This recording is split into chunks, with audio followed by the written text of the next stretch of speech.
రసూలుల్లాహ్ సల్లల్లాహు అలైహి వసల్లం ఇలా చెప్పారు, సూర్యోదయమై రోజులు అన్నికంటే ఉత్తమైన రోజు జుమా రోజు. ఈ రోజునే ఆదం అలైహిస్సలాంని సృష్టించారు. ఈ రోజునే జన్నత్లోకి తీసుకెళ్లారు మరియు ఈ రోజునే జన్నత్ నుంచి బయటకు పంపించారు. మరియు ఖయామత్ కూడా జుమ్మా రోజుని జరుగుతుంది.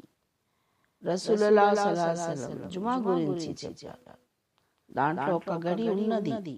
ఆ గడిలో ఎవరైనా ముస్లిం నమాజ్లో ఉన్నది అల్లాహ్ని ఏమైనా అడిగితే అల్లాహ్ తాలా తప్పకుండా దానిని ఇస్తాడు.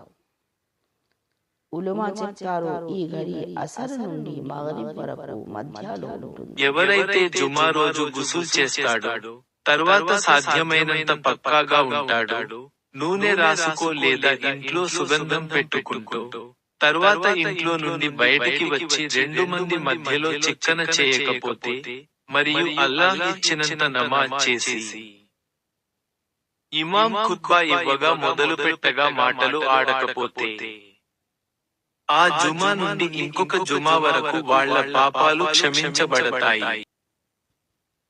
జుమా రోజు వస్తే మస్జిద్ ప్రతి దర్వాజా దగ్గర ఫరిష్తలు నిలబడి ఉంటారు. ఎవరు ముందుగా వస్తే వాళ్ళ పేరు ముందుగా రాస్తారు.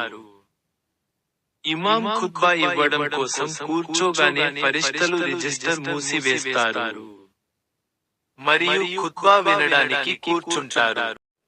अस्सलाम वालेकुम रहमतुल्लाहि व बरकातुहू। रसूलुल्लाह सल्लल्लाहु अलैहि वसल्लम ने फरमाया, बेहतरीन दिन जुमा का दिन है। उसी दिन आदम अलैहिस्सलाम को पैदा किया गया, इसी दिन उन्हें जन्नत में दाखिल किया गया और उसी दिन उन्हें जन्नत से निकाला गया और क़यामत भी जुमे के दिन ही कायम होगी। रसूलुल्लाह सल्लल्लाहु अलैहि वसल्लम ने जुमा का जिक्र करते हुए फरमाया, इसमें एक घड़ी ऐसी है कि जो बंदा उसमें नमाज के लिए खड़ा होकर अल्लाह से कोई चीज मांगे, दुआ मांगे तो अल्लाह ताला उसे जरूर अता फरमाते हैं।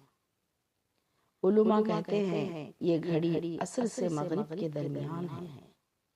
रसूलुल्लाह सल्लल्लाहु अलैहि वसल्लम ने फरमाया, जो शख्स जुमा के दिन गुस्ल करे, फिर जितना मुमकिन हो पाकीज़गी हासिल करे, तेल लगाए या खुशबू लगाए, फिर घर से निकले और 2 आदमियों के दरमियान तफरीक ना करे, फिर जितनी हो सके उसे तौफीक हो नमाज पढ़े, फिर जब इमाम खुतबा दे तो खामोश रहे, तो इस जुमा से दूसरे जुमा तक के गुनाह बख्श दिए जाएंगे।